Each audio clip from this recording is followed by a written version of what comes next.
When we hired Nic Pizzolatto a couple of years ago, we recognized right away that this guy had some serious talent and the prospect for great success in his career. As things turned out, that great success came a little too quickly. I'm sure most of you know that Nic's taken a leave from DePauw to write a show of his own design for HBO. I remember one of the things Nic talked about when he came to campus for his job interview was the HBO series The Wire, which he hoped sometime to teach in a literature topics course. I've talked a little with Nic about what his own HBO show will be like, and it sounds as if it may have some of the socio-critical layers that made The Wire so interesting. It'll be set in Texas, among rodeos and oil rigs, and chronicle a class of workers who find themselves at loose ends. Nic himself grew up in oil country, Lake Charles, Louisiana, a place I associate with mysterious business trips my own father used to take into the heart of oil. That's all I know about it, sorry. Nic's novel Galveston follows a likable tough guy named Roy who makes his living in these same parts of the country. Barnes & Noble read Galveston and chose Nic for their Discover Great New Writers series. Several critics read it and gave extravagant praise. They all see him as heir apparent to the great noir writers. The Dallas Morning News said it was, quote, like a cross between Dashiell Hammett's The Maltese Falcon and Raymond Carver's boozy short stories, unquote. These are both writers I love, and I see the family resemblance. But as I read Galveston, I also saw a lot of two other writers I admire, Elmore Leonard and Dennis Johnson, especially Dennis Johnson. But Nic's work isn't exactly like any of these others. It's fresh. Anyway, we wish Nic well in his burgeoning career, and we're happy he came back tonight to read for us. Nic.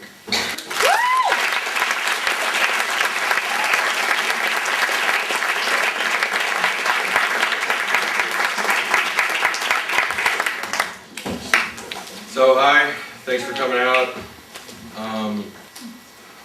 Last November I read about the first 10 pages of this book, and so I didn't want to read the beginning again.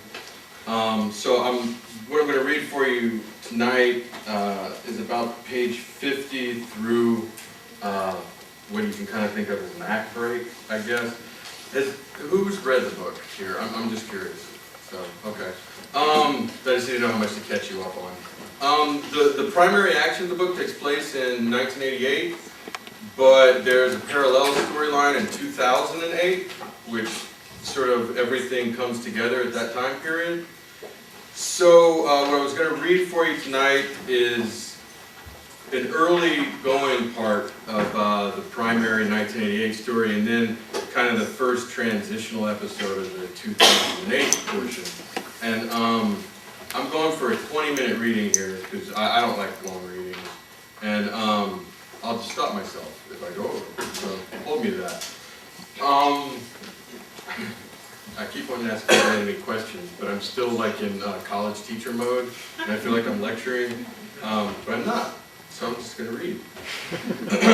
So this section where we're opening up, it takes place after this character, Roy Cady, and this girl, Raquel Arsenault, have hitched up and gone on the run together after a big violent scene early in the novel. And this, to me, is sort of when the novel really gets going and sort of moves past its initial setup to the things I want to talk about and I care about. So here we go. I drove us to a Hibernia and emptied my bank account, another $600 to add to the 3 large. She was pretty thrilled to hold the bills in her hands. Her hair had dried to a bouncy blonde fluff, almost punk. An easy beauty to her. It was consoling in a way a pretty face can be calming, like west on I-10. She found a tape of Patsy Cline and started singing softly along, and I almost asked her to stop because of what it called to mind, but I didn't. The land we passed split like a shattered clay tablet into grassy islands, and all the dark, muddy water spread down to the Gulf in the southern distance. The sunlight glazed ripples and mud shallows with white fire. We crossed sulfur in the petroleum refineries, a kingdom of piping and concrete noxious odors. She stopped singing and turned off the radio. Roy, would you go ahead and take us to Orange, like you said? What? Why? My voice almost cracked. You want me to drop you off? Orange, Texas is where this girl's from.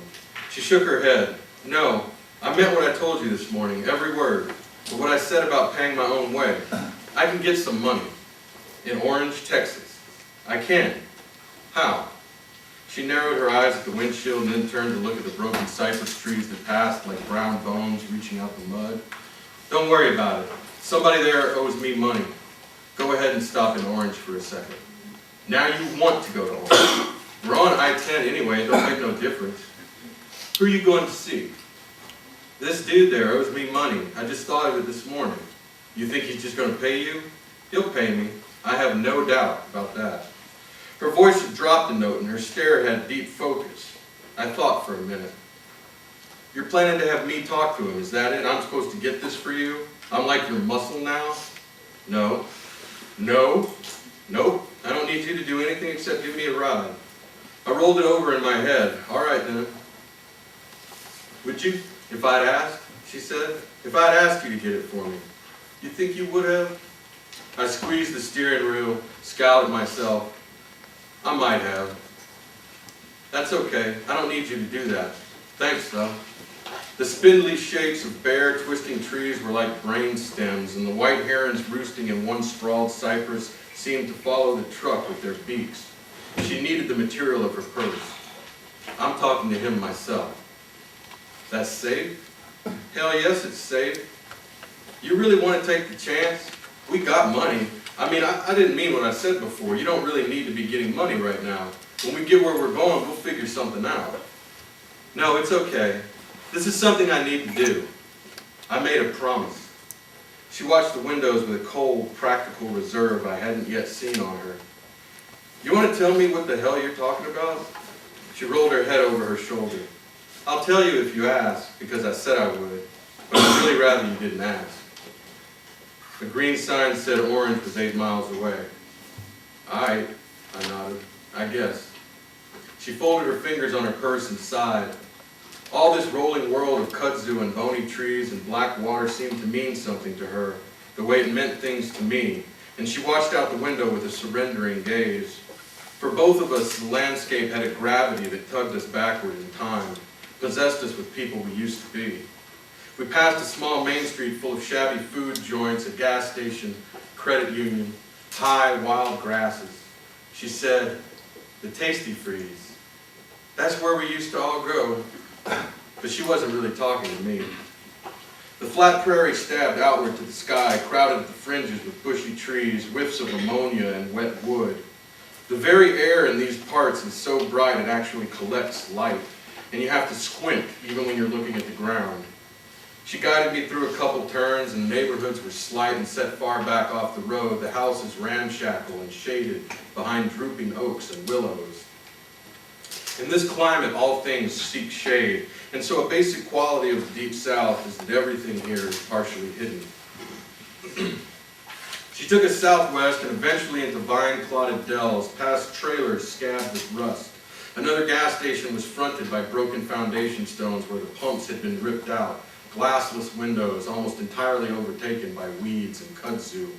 We passed the school football field and leaving the town proper, a black billboard posted off the road read in white letters, "Hell is real."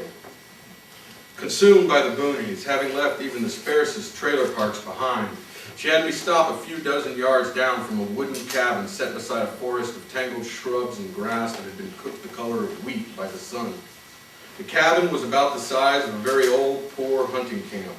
A corroded water heater leaned against one wall, and one of those inflatable punching bag clowns stood off in the high grass, its vinyl smeared with mildew. Brown vines overran the house, and one window had been stuffed with newspaper.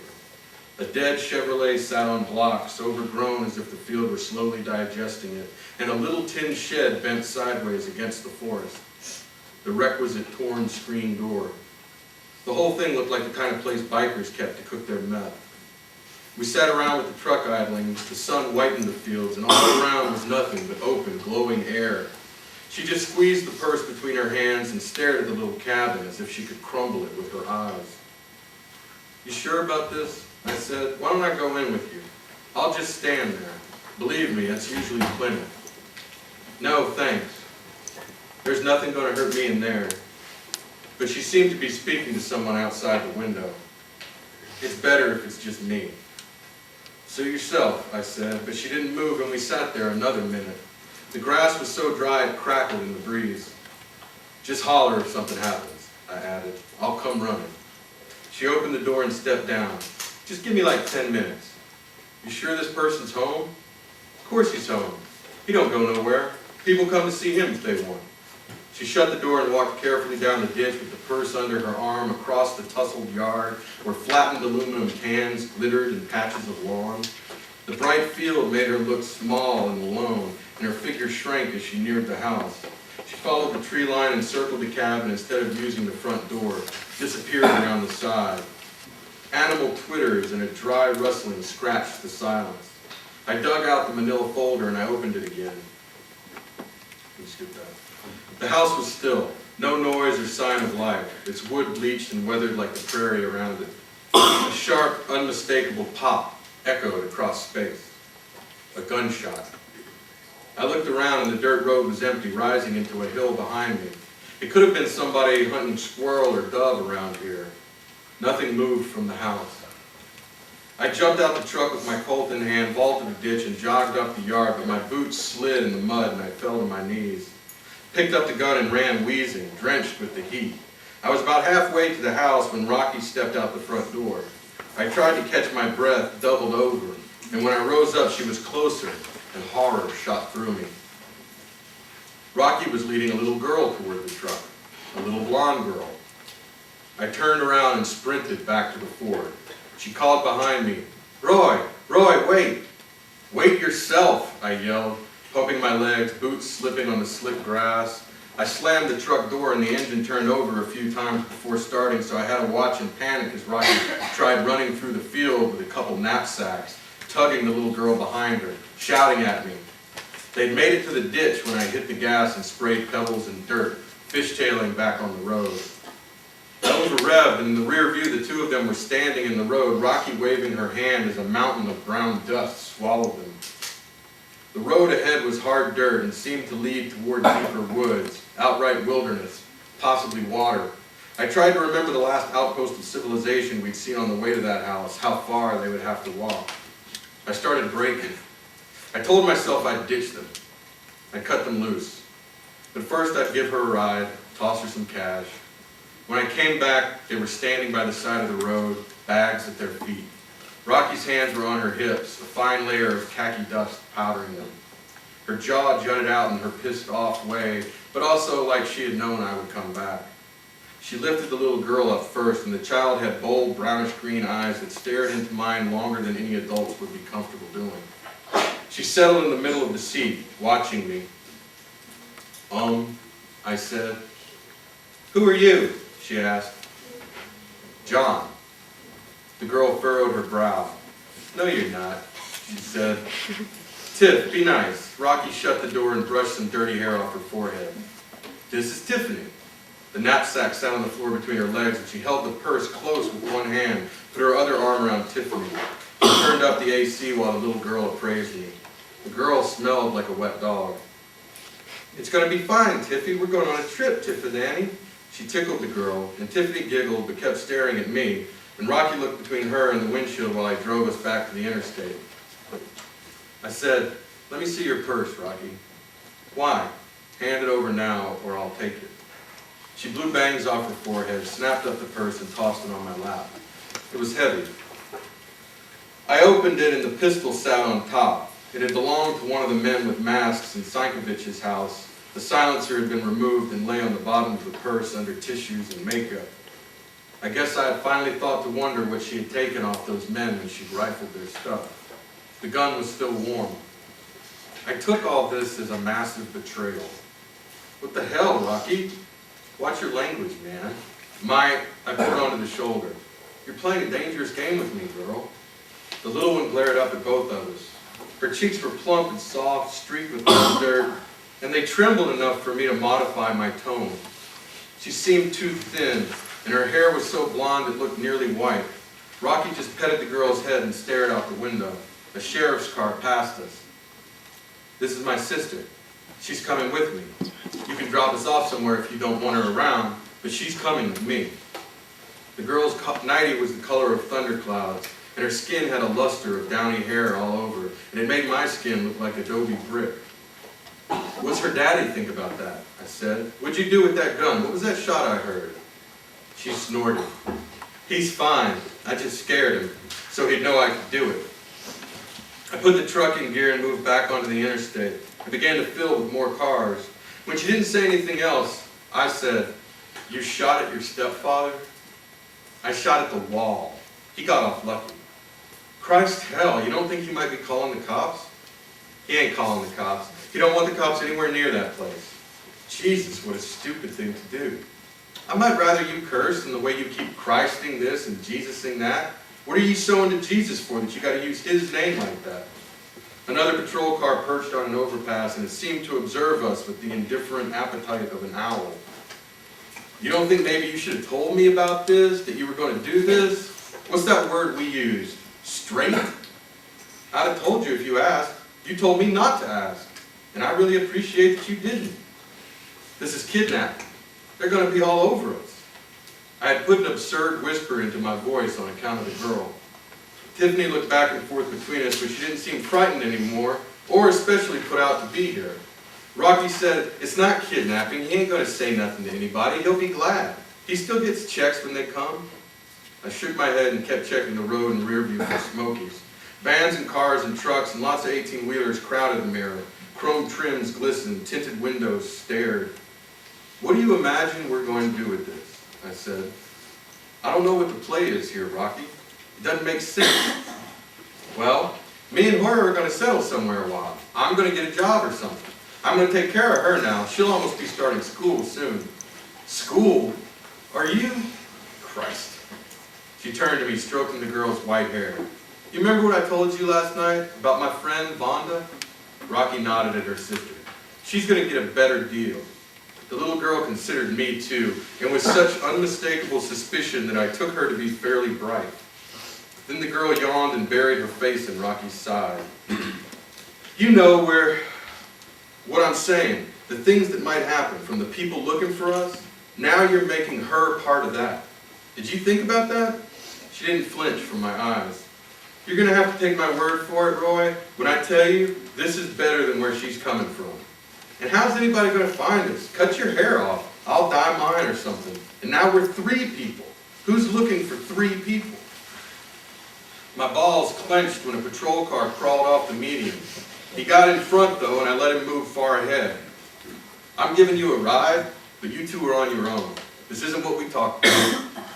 We can do anything we were going to do before, Roy, only now I'll take care of Tiffany, too. You're making this sound real easy considering the way you were taking care of yourself up till today. Like you don't really know what you're talking about. Like you're just hoping and hoping that's what'll happen. And when it doesn't, the pavement's going to rush up and smack you." Tiffany reached out and brushed the bristle ends of my beard. She looked at Rocky and said, "Like Santa?" "Yeah, baby, that's right, Tiffy. It's like Santa's." The girl turned back to me. "You're not Santa." This frustrated me more. "Did you even get any money off him?" She frowned. "Not much. Gary had about $80 on him and I took that. There was nothing left to even sell, really." "Well, who's going to watch your sister while you work this supposed job?" She licked her fingers and used the spit to wipe a smudge of dirt off one of her sister's cheeks. "Maybe I'll work somewhere that lets me bring her. Sometimes she'll be in school. Damn, man, the biggest morons in the world can raise kids." I wrung my hands on the steering wheel. "Not well." "You know," she said, "the more I think about it, the more I don't understand your complaint here." I wanted to shout, but it dawned on me that all my objections involved the future, and I didn't really have one. She said, "Remember what you said last night? Well, we're giving you an opportunity, man. You don't need us now, I know, but you just might need us in your time to come." Tiffany made a soft noise and nuzzled in to nap under Rocky's arm. "I'm leaving you both." "Fine," she said. We were silent for a long stretch then, with the wind shushing outside in the rhythm of a skier. A cloud-riddled heaven sealed the horizon, and I felt like we were bugs crawling along the edge of the world, which we were, in a way. I kept us westward with the sun at our backs, the girls' faces turning sleepy. That old rule came back. You do your own time, not someone else's. But what about after your own time is done, I wondered. I looked down at that little girl sleeping, one fist curled under her chin. I asked Rocky, why'd you take that silencer off? She shrugged and followed something out the window. I thought it looked meaner without it. I said, you ever been to Galveston? And she shook her head. So this next little bit takes place 20 years later. If you haven't read the book, I'm sorry, a couple things that might have made more sense is Roy's been diagnosed with early diagnosis with some kind of terminal lung cancer. So that makes him feel that, he has no future. That's what he talks about there. So, certain experiences you can't survive, and afterward you don't fully exist, even if you fail to die. Everything that happened in May of 1987 is still happening, only now it's 20 years later, and what happened is just a story. In 2008, I'm walking my dog on the beach, or trying to. I can't walk fast or well. I got a note this morning. Cecil wrote that a man is looking for me. Cecil owns the motel where I lease an efficiency unit and work as a handyman. Right here into the south, the bronze fog in the morning appears endless, and the dusky color of it makes me think of sandstorms blowing in from far out in the Gulf waters, as if a desert sat beyond the horizon. And to watch the shrimp boats and jackups and supertankers materialize from it, you think you must be seeing another plane of existence breaking through to this one, and all of it freighted with history. And the lesson of history, I think, is until you die, you're basically inauthentic. But I am still alive. Sage runs circles around me, barking, but I don't move fast enough for her, so I toss the stuffed giraffe out into the breaks and watch her leap after it. She bounces and plunges through the shallows, and I'm alone on the sand. The dawn ignites the fog, and the soft sounds of birds honking and the low moan of ship horns mobilize the world. September, middle of hurricane season. The skies are coiled, lead-colored clouds that resemble spun sugar. 2008. What an impossible year. My left foot bends out as if it's always trying to walk away from me. I drag crooked tracks. The sand in Galveston is coarse and gray, speckled with orange and yellow particles, and in the early morning the beaches are mostly deserted, and Sage runs freely up and down the shore with the gnarled giraffe in her mouth. I pass my tongue along the porcelain bridge work against my gums, and I remember. The note Cecil left on my door is a small post-it, and its message crashes through my mind like a rogue wave. Roy, some hard-ass in a suit asking about you. Didn't give me a name. I guess I could get back to my room and start packing. Light out for new territory a little farther west. It doesn't seem possible that they'd be looking for me now, but there's nobody else it could be. Maybe 20 years later, some Goomba opens the books and gets the idea to settle old business. Maybe. I ponder my history and admit that nobody looking for me could have friendly intentions. My stomach's heavy with this sense of a marker come due. And that note has me thinking about Rocky even more than usual. I think of her talking about herself in a bar in Angleton while green and purple lights from the dance floor glide through the sheen of her eyes, and her face grows more vivid when I remember that face as it told me things.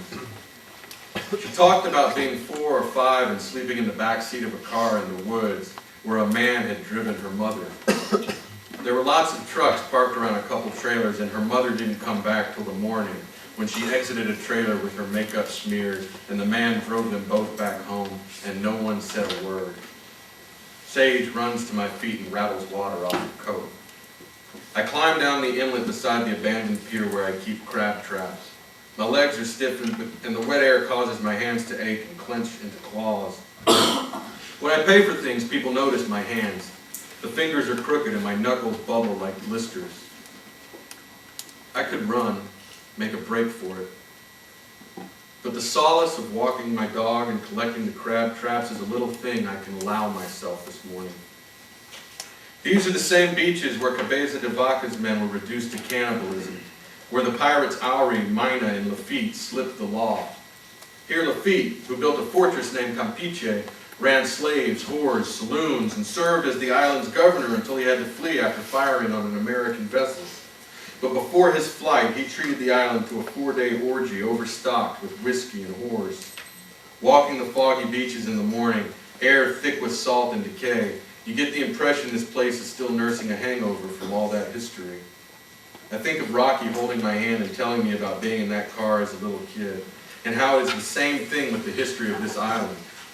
The stories have become the place. I read a writer who said that stories save us, but of course that's bullshit. They don't. But stories do save something. And they killed a lot of time for me over the last 20 years, more than half of them in prison. Farther out, the gray cypress of the pier is rotted and the boards are broken and collapse into the brassy fog. A few gulls perch on the posts near the end of the thing, their chests out like tiny presidents. Fiddler crabs scuttle away from my feet, the calm, rhythmic slap of the tide. You can see the winds building farther out in the gulf, the sky beginning to stir in a very slow, sweeping churn. The weather makes the bolts in my skull seem to tighten. I stand under the dock, and the way the pilings converge at its center, the pier looks like a flooded cathedral. I wince, closing my fingers around the line, and hoist up the wire cage, foamy film washing my tennis shoes. I flip the catch and dump 4 blue crabs into the canvas sack slung from my shoulder, then hinge the catch again and toss the blanket into the tide. The crabs struggle and thrust against the bag, the heavy canvas stretches, and I realize I'm thinking about Carmen, too, this morning. I can almost taste that smell of camel menthols and Charlie perfume, instead of this salt-clotted air. Climbing back up, I pause with Sage because past the broken pier, just outside the bank of bright fog, I see a school of bottlenose dolphin break the surface in greased arcs. Sage drops her toy at my feet and shakes water off again. The dog has a curious, flirtatious spirit, a red and white Australian shepherd, slim, with pale green eyes and a flopping tongue. We stand there a minute because I hope to see the dolphins again, but I don't. Bramble and thistle crust the dunes, and a barge crawls out the fog toward the shipping canals, slides across my good eye. I wonder why Cecil referred to that guy as a hard ass. I wonder what questions, exactly, this man wants to know about me. I could run, or I could stay put and wait, face the music, as people say. It strikes me that this might be a good death, and long overdue. Then the rise in my pulse and the speed of my thoughts turn into a sensation of careful, total awareness, like waking up. I toss Sage's toy ahead and I turn to look at my crooked prints. The way my back and neck hunch, you wouldn't believe I once stood 6'3", and the patch on my left eye lends me a superficial resemblance to the pirates who once ruled this coast. My shadow ahead is twisted enough to be some spindly, crustaceous thing that crawled from the tide, shambling out of history. After I empty the crab traps, I walk Sage through a couple parking lots to the donut shop. The air in Finest Donuts is as tense as I am. Roger hardly scratches Sage, and then only after she nuzzles his leg persistently. He stares at the chessboard and then at Deacon's face, which is slack-jawed, his eyes hooded, his long arms dangling. So black he looks like polished shinola. Deacon hasn't been around the past couple days, and now here he is, crack of dawn, and I can smell the gin and piss from the door. Finest Donuts leases the last slot on the western end of a very small strip mall that's blocked from Seawall Boulevard and the beaches by another, much larger and newer strip mall to the south. The pizza place beside Finest closed months ago, so now there's only a locally owned drugstore and tobacco shop. And most days, the strip's windblown parking lot is occupied only by sand drifts and discarded flyers. We just had the 7th anniversary of 9/11, and a small banner outside the store reads, "We will never forget." I suppose that's one of the things we do in here. We sit around not forgetting. And now you have to start all over, Roger says to Deacon. From zero, you give back your chip. You feel like it was worth it? I glance at Errol, who's at the counter blowing steam off his coffee, and he raises his eyebrows like it's been touchy in here all morning. One of the 3 pots of coffee is already emptied, and the ashtrays have a fair share of butts, so I wonder how long they've been up. The chess game looks like it's stalled, with Roger having a tidy collection of Deacon's pieces. "You begin by admitting you are powerless," Roger says to him, lighting a new cigarette. He chases the first drag with black coffee and folds his thick arms on the table. Roger keeps a small mustache trimmed to military regs, and the ease with which his face communicates disappointment can feel a little tyrannical. I don't envy Deacon, whose eyes are lacquered and stunned, and I step over to Errol and lay my sack of crabs on the counter. Roger says to Deacon, "You begin again, over and over, each time, whatever it takes." Deacon nods slowly, a tear sprawling down his cheek. He raises his cup of coffee with 2 hands, brings it to his lips slowly like sacramental wine, and his look of confusion and shame reminds me of Rocky. Deacon's bent neck reflects in the glass display facing the front of the store, a penitent shadow over the rows of donuts and cakes under fluorescent tubes. I think about Cecil's note, the man who's asking questions, and I wonder if they've sent more than one man to find me. I would. Errol shakes his head, folds up a paper he had opened to the racing form. "I won't go back to off track," he says to me. "You can't meet a woman worth a damn there anyway." I sit down at a booth between him and the chess table, and Sage draws figure 8s around my ankle before settling between my feet. Deacon nods at me and tries to smile. I notice he has a fresh knot of purple bruise on his forehead and a red stain in the white of one eye. He grew up here and blew a basketball scholarship to Texas Tech, and he was working in something at Walmart, but the sense this morning is that is no longer the case. He calls me Captain Morgan sometimes because of the eye patch. "How you, Deacon?" I say. Aye. He blows on his mug. The smell of gin off him overpowers the coffee and pastries and even the cigarettes now. We're all on the program here, though really I don't have a choice. I can't drink, meetings or not, but I still come for the stories, and it gets me out of the apartment. Roger checks his watch and says, "Why don't we start?" We go through the 12 steps, ask if anybody wants to share. All eyes are on Deacon this morning. He starts to speak, but puts a fist to his mouth and shakes his head. Another tear skips helplessly down his cheek, and he says, "I don't know if right now, I want to help him out," and I sigh, "I'll share." This surprises everyone a little. Roger and Errol watch me closely. "My name's Roy. I'm an alcoholic. I got 19 plus years sobriety." They all say hi to me like we're meeting for the first time, and I look at Deacon. "You remind me of somebody this morning. A girl I knew a long time ago. I guess I'm thinking about her a lot today. She had a hard life." The canvas sack on the counter shifts and stirs. We come here to tell stories so that we can manage the past without being swallowed by it. And they wait for me to go on. I'm thinking about her now. Something happened. I got a note this morning. It made me think about her. For 1 second, I think I'm finally going to tell the whole story, but I stop myself. Everyone's waiting for me to continue, though, and I end up just talking a little bit about Rocky. She told me she had a long walk home from where the school bus stopped, and she had to walk under an old overpass that was filled with strange graffiti.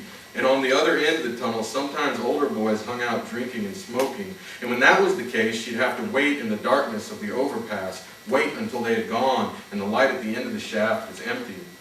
Once she had waited until after midnight, and when she got home, nobody noticed she was late. 13 years old. I stammer and mumble through the anecdote, and everybody looks confused when I'm done, but they thank me. It's obviously one of those stories that no one knows how to take. They can't understand the point. The point of the story is how she told it, the way her face looked when talking, glancing back to see if I was listening, the slow, measured quality of her words. I know that for all of us here, the Finest Donuts chapter of AA, our testimonies let us bail up memory, bind years of degradation and guilt into these manageable units that we can put on a shelf, take down and skim in the safety of tales. I never told my real story. Errol talks about losing a bunch of money at the track over the weekend. We thank him. Deacon finally gets up the courage to tell us about the old friend he ran into at work who offered to buy him a drink. And when he's done confessing and wipes his eyes, we thank him. When we're done, everyone stands for more coffee, and I remember the book in my jacket. I take out a slim paperback and hand it to Roger, a novel I had borrowed about 2 boxers in Southern California. The book seems to interest Deacon because he slides it off the table and starts reading the back cover. Roger huffs. When he's dusted to the elbows with flour and sugar, you can't see the marine tattoo on Roger's left forearm, but right now it's a blurred greenish-blue smudge beneath a canopy of thick hair, shaped vaguely like an anchor. Errol says, I'm saying we need to make a plan to meet Pussy. You gotta put yourself in the game. Who's with me? Deacon holds the book up to Roger and asks, what'd you say this about? Roger says, fighting. Errol shakes his head and cocks the brim of his trucker's cap down, snaps open his paper, disappointed in us. Errol appeared at the meeting shortly after me, walking out in sand flats, talking about how he'd been hauling rig across vast deserts and no man's lands, ice trucking in Canada, breaking highway up and down the Southwest. He chews his fingernails even when he doesn't want to, when he's talking to you, and his eyes will dart down and ask you to excuse the weakness of the habit. I've seen his rig, but I don't know the last time he hauled anything in it. Errol closes his paper again and says, you need to project an aura of safety, of friendliness. Above all, they need to feel you're listening to them, even when you're not. Roger says, I think at a certain point you prefer to be alone. Roger has 3 ex-wives and bought the donut shop on the tail end of his last vendor in '92. He and Errol start talking about the new hurricane that formed off Cuba weeks ago and has been dancing up the Mexican coastline. Every other one gets a guy's name now, and this one's Ivan or Izzy or something. Gonna be bad. Might not. You seen what it looks like on the news? Then Leon pushes through the glass door and the bells jingle. Sorry I'm late, he says. Who owes alimony in here? Flip the sign, would you? Roger asks, and Leon turns around to spin the sign on the door to open. When he turns back, Roger says to him, thought your ex got married. Not me. One of you boys look like you're getting served. What? Errol says. Leon leans against the donut counter and stretches his legs, enjoying the moment of withheld information. Dude out there is watching the store, parked across the lot. Saw him as I was coming up the road. I hoist myself up and Sage follows me to the window. Guilty conscience, Leon says, nodding at me. Out the window, I see at the back, far end of the lot, a black Jaguar sits alone. There is a man inside wearing sunglasses and clearly watching the place. There's nothing else to watch this time of morning. What is it? Roger asks. I back away from the window. He's right. The guy's watching the place. I move to the counter and take up my crab bag. What's with you? Leon says. Nothing. I have to cut out early. Paying the boss's rental today.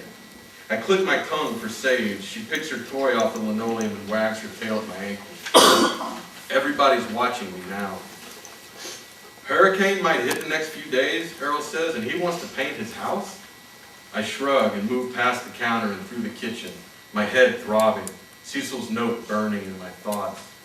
Where are you going? Roger says. I'm already walking at a trot through the swinging door and I call behind me, going out the back way. When I push through to the alley behind Finest Donuts, my heart's thrumming, and I start trudging up the levee of sand that separates the next business park. My breath wheezes in the warm air. I think of hobbling out of Stan's place 20 years ago, running through the field with shouts swelling behind me, gagging on my own tongue.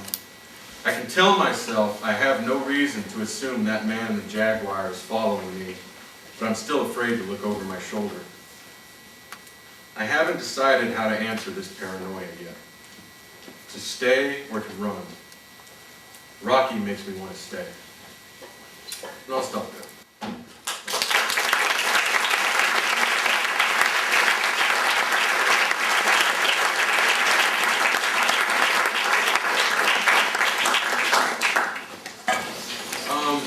So I was going to, be available up here for a couple minutes of Q&A if anybody wanted to ask anything. No pressure at all if you don't. Fine. Thanks for coming, really. Yes, sir. the novel Roger gave to whoever, Fat City? Yes. Good question. The former student. Yeah. Where do you find your inspiration for your work? I don't really know. I mean, I don't really, I don't think in terms of inspiration. I mean, I don't think you work, I mean, I think you create inspiration by working without inspiration, right? You know, like, I mean, I just don't believe in, I mean, it's like writer's block, you know? Like, I don't believe in writer's block. I mean, you either write or you don't, right? Sort of like, if somebody says they're going to start a running routine and they don't run, and they say, yeah, I would, I got this runner's block, I can't run. And you're like, yeah, I understand, that's rough, that's rough.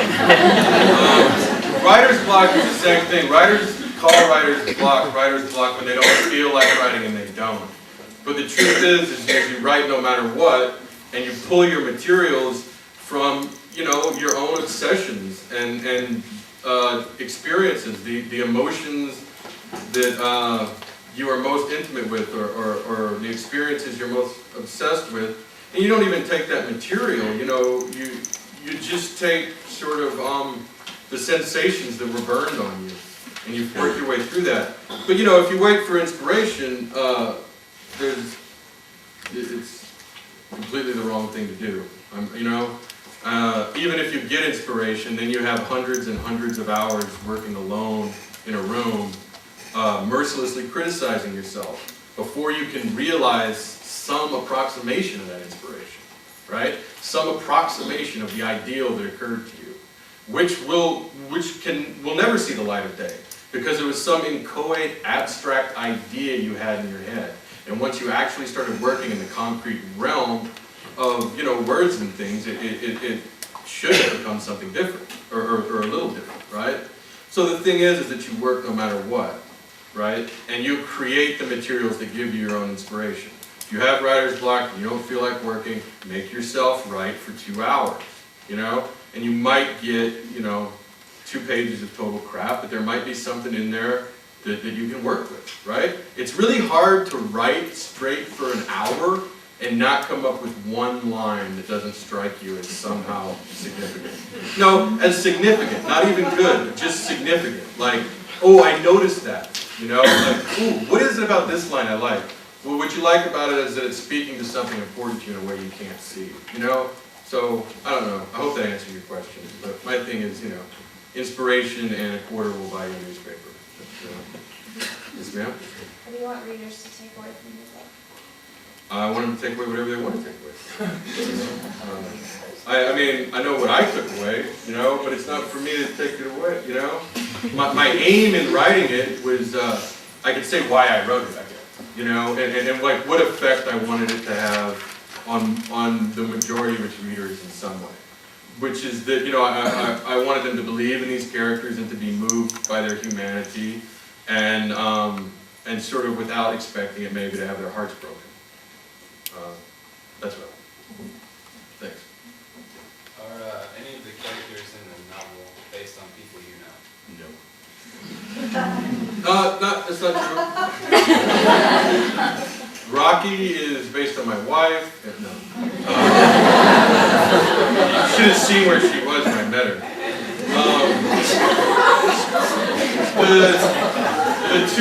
The two old women whose sisters are all nuns, who end up, spoiler alert, end up like saving the little girl at the end. Those are based on, they're not based on, they're just, I gave them the names of 2 real great aunts I have who were nuns.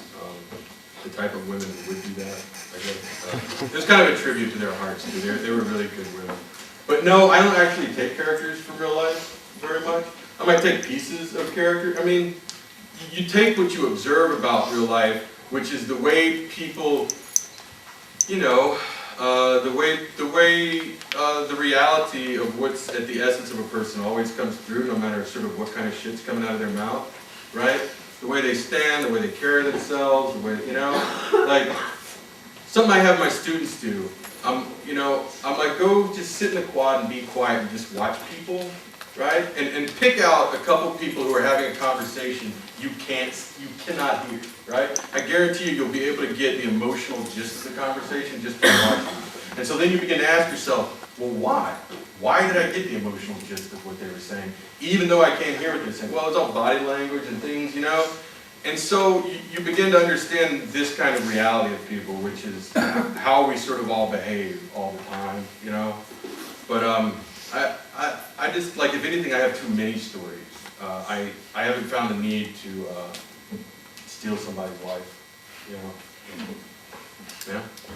Did you sort of thought with the characters first, and then you're like, okay, how am I gonna plot this together, or did you kind of thought it as you go, and then you're like, oh, this would be a cool characteristic to add to a story, or? That's like a great creative writer's question, it really is. And, you know, something I've told my students in the past is that you can begin with characters and not really know, you know, not have a clue about their destiny or where the story's gonna go, but they feel real to you, right? And so you have no plot, but you have characters. Good, great.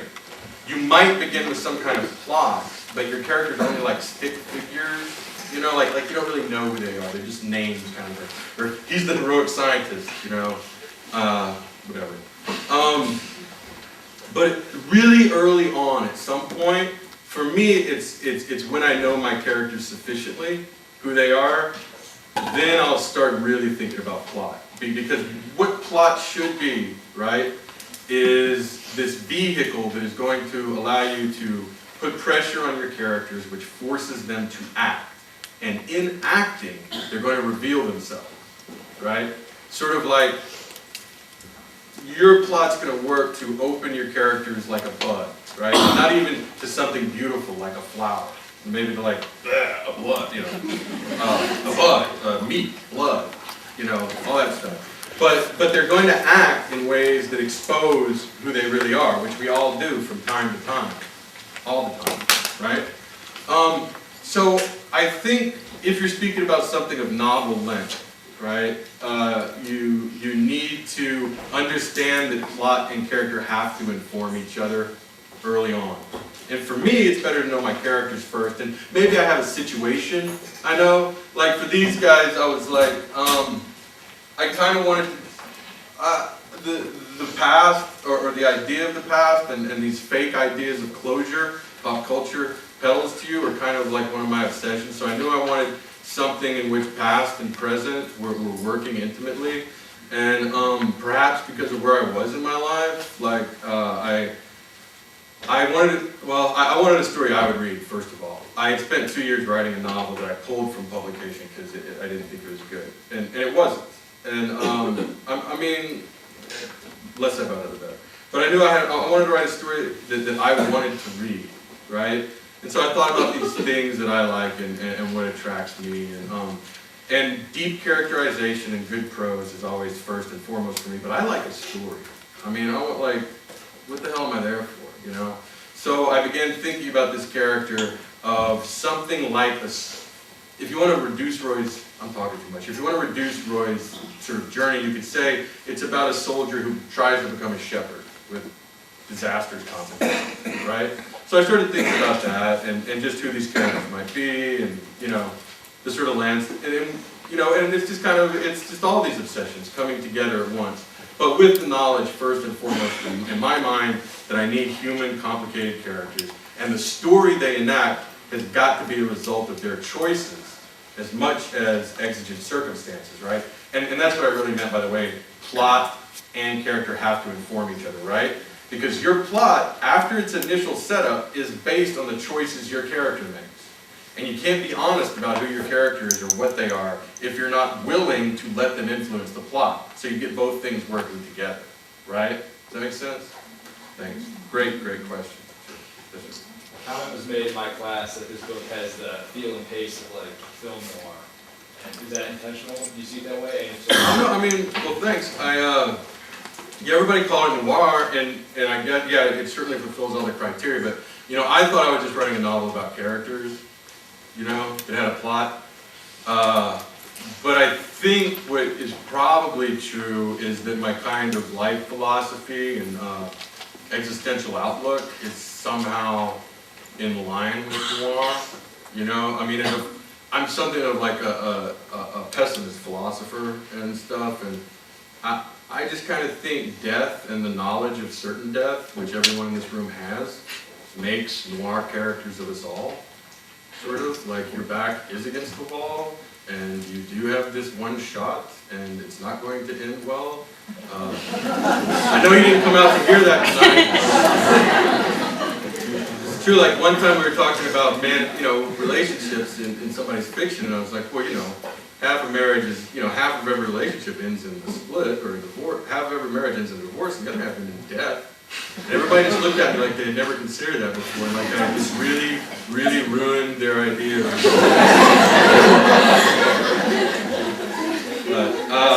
So everybody here knows they're gonna die. For me personally, that requires a certain kind of perspective about life and about what's going on and about everybody, and sort of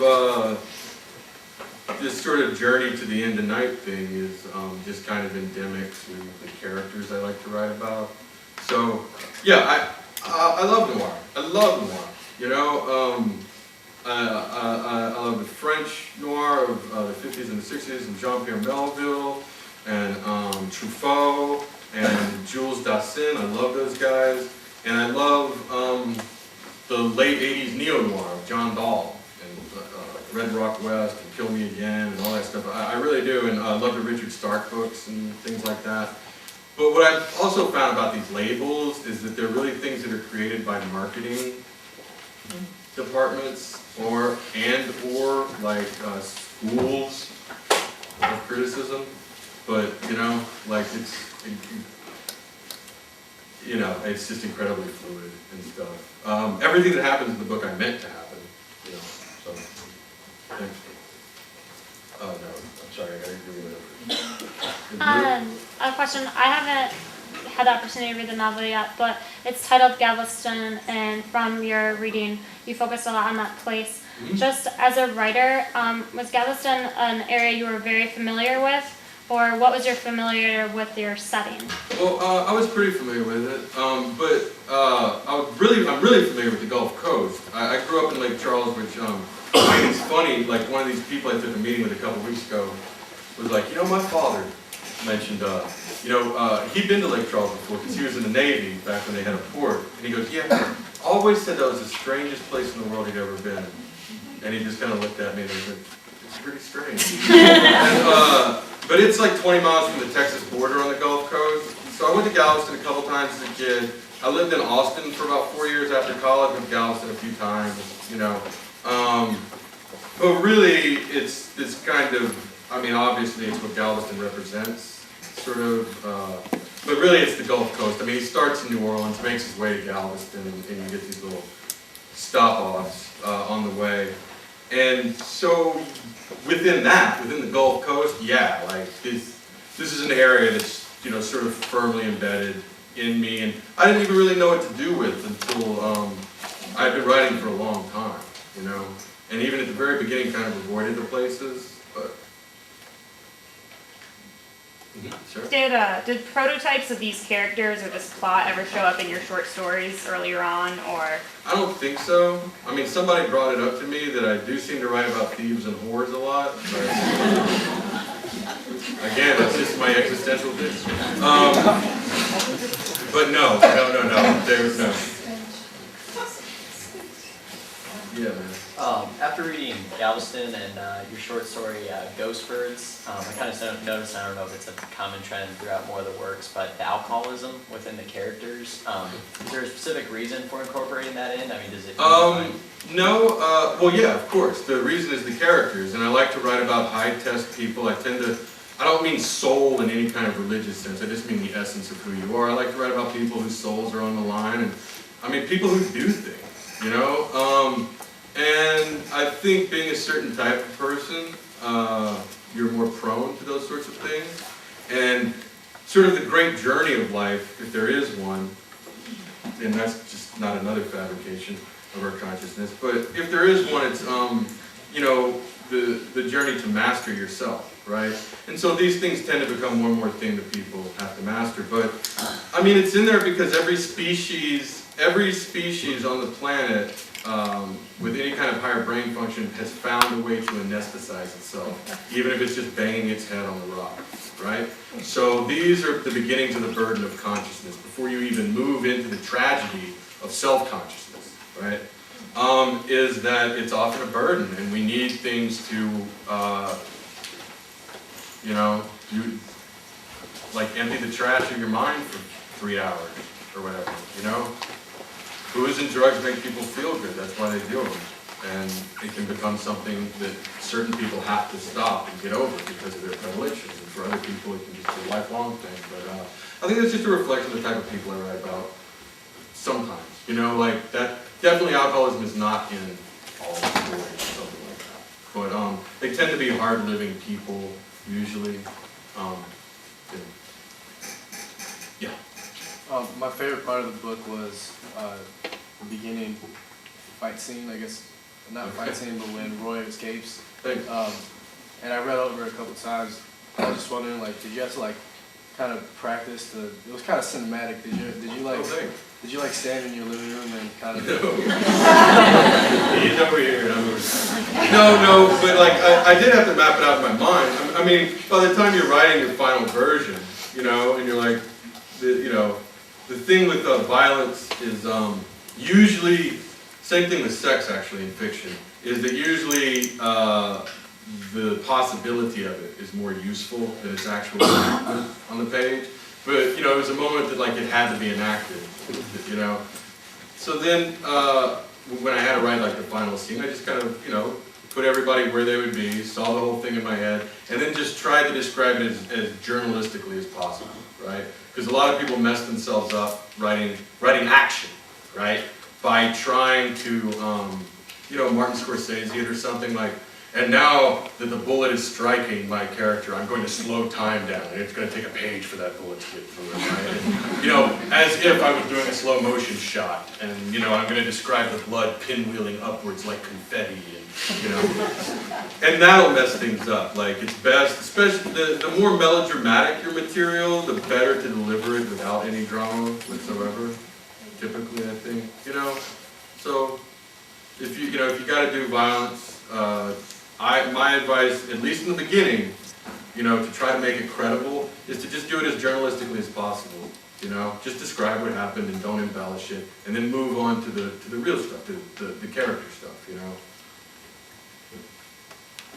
Thanks. I appreciate that you had a favorite part. Yes, ma'am. Now it's you in the booth. Okay, I'd really like to know about your process of making a bagman a likable character, and about liking the dog. Well, I thought he needed a dog because he's been living alone for a long time, and he's still alone, and it's natural for a man like him to get a dog, I think. I would, you know. I have a wife and kid now, but if I didn't, I'd have a dog again. Because, you know, it's the same thing.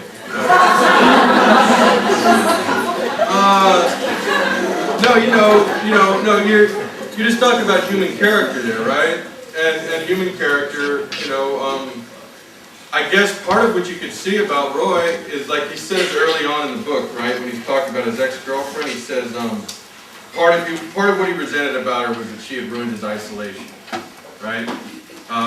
He always got laid, but he was always alone. And now it was like being alone wasn't good enough anymore, right?